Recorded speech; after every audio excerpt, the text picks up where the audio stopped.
No matter your age, your plan for retirement can start today. From the News Channel 5 Network, this is the Retirement Report. Good morning. Welcome to the Retirement Report. I'm Hank Parrott, your host. We're going to be talking this morning about, I thought this would be a good time to kind of go back to the basics. There's been some new regulations that I wanted you to be aware of. Also, talk to you a little bit about Social Security, how it works in retirement, pensions for those that have them, and then how we make up the difference with regard to our retirement accounts, how to maximize those retirement accounts in retirement. One way to do that, of course, is minimizing taxes as those monies are coming out, and the other is to maximize the return, but at the same time we got to minimize risk, right? We don't want to lose a lot of money just before we go into retirement or when we're in retirement, right? So one of the things that the new regulations, Department of Labor passed into law this year, and it's going to go into effect next year. Starting in April of next year, it'll start to be phased in, and this is the new fiduciary rule. Now this fiduciary rule, what it's going to do is it starts out basically with requiring a fiduciary responsibility or a fiduciary role for those that are going to provide advice with regard to retirement accounts. Now, as a registered investment advisor, of course, I've been a fiduciary for a number of years, and one of the things that the basic, we break that down to be, is a fiduciary is one who acts in the best interests of their clients. They put their clients' interests ahead of all others, including their own. That's the legal standard of a fiduciary. And now the Department of Labor has, and this has been, there's been a lot of talk, you know, this went through a lot of ups and downs in the process of becoming official, officially into law. And one of the things that this, reason for this is they feel that that standard needs to be applied, okay, for anyone, in particular when it comes to advising people about their retirement accounts, whether it's how to do asset allocation, how much money to put in, whether to take money out and when, whether to do IRA rollovers when you leave an employer, all these things now, if you're going to be offering this advice, now this is, again, this isn't a client advisor role. For those that, if someone's writing an article, newspaper people, or those that offer advice that are not in the business, let's say that they are just offering through newsletters, or maybe they're radio personalities or something like that, won't have that same rule applied to them unless they're meeting, of course, one-on-one with someone and actually working with them. But if it's general dissemination of information, that part, of course, wouldn't apply. And this is where it's important. Now, there's a great slide that I got from Ed Slott's group. Ed Slott is known in the IRA world and retirement account world as probably the premier expert when it comes to IRAs. Ed started, he's a CPA is his background, been in business, I think 40 plus years. Ed started a group of advisors. He thought, why don't we, he wanted to train and make available the information with regard to retirement accounts, all the latest and greatest rules, regulations, and because they get very complex in terms of how they can be impacted by taxes and other things. So to do that, he decided, let's start a group, a study group, if you will, is the way it started out, an advisor group that would meet. And these were advisors from around the country, and it started about 11 years ago. There were about 80 of us that founded this group. And now the Ed Slott Elite IRA, or for some of us that have been in there from the beginning, Master Elite IRA group, meet twice a year, and just to go over retirement accounts. And so this slide that I'm going to show you, what makes a fiduciary, this was came directly from Ed. The desire, and you see on the left, what makes a fiduciary? First, the desire to act in your client's best interest. As I mentioned, that's the first rule. Now here's the part that on the right you see, actually knowing what's in your client's best interest, right? Because that's the other part. How do you know? You may have the, good intentions, but do you know what you're doing?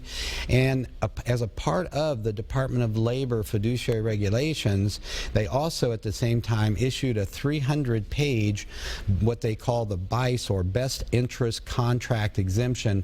And here's what they said in that. Here's an excerpt from it. This is not a search for subjective good faith. In other words, it's not just enough to that someone's heart's in the right place. In fact, it goes on to say, a pure heart and an empty head are not enough.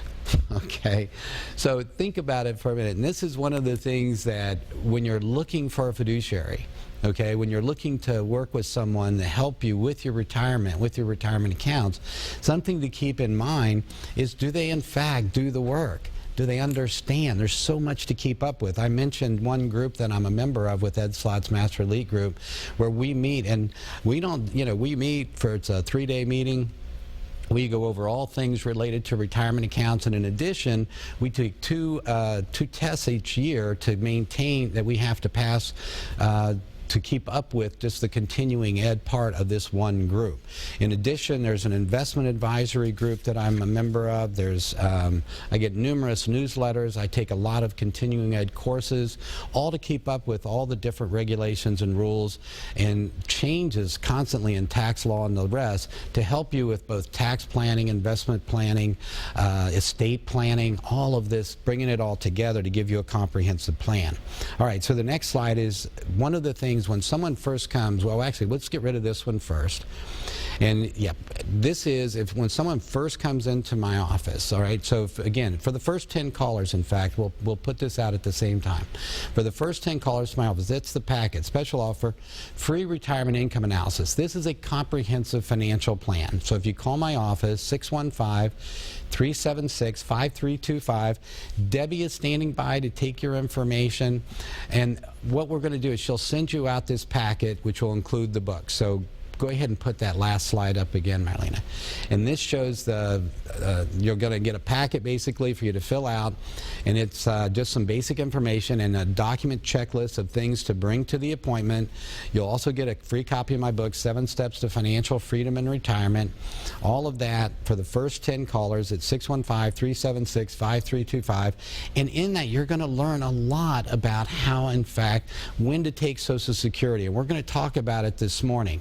When's a good time to take Social Security? How much might you get at age 62? What are these key ages?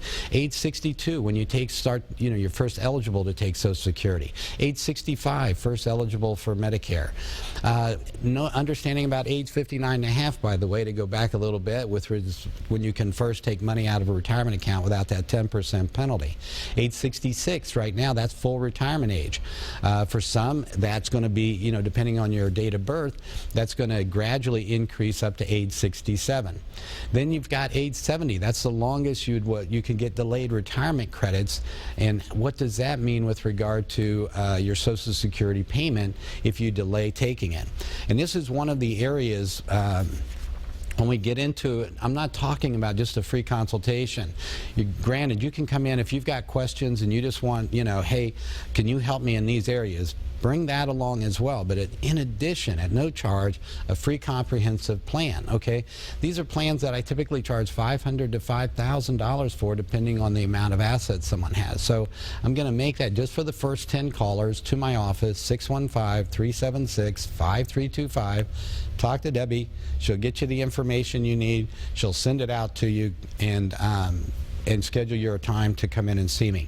All right, because it's so important. This is a time when you look at Social Security, when you look at what you're going to have in retirement to work with, it's so important to understand these rules. I've unfortunately see so many times when people just don't understand, or they get impatient. I had a woman that took money out of her 401k to pay off her house. She's like, this would be a good idea. I want to get rid of this house payment. And she's thinking this is the right thing to do. But unfortunately, by taking a big, large sum of money out of her 401k, it pushed up the tax bracket, causing her to pay a lot more in tax than was necessary. If you're paying off your house, paying off debt certainly is the right thing to do, but don't do it by using assets that are taxed at the highest income tax rate.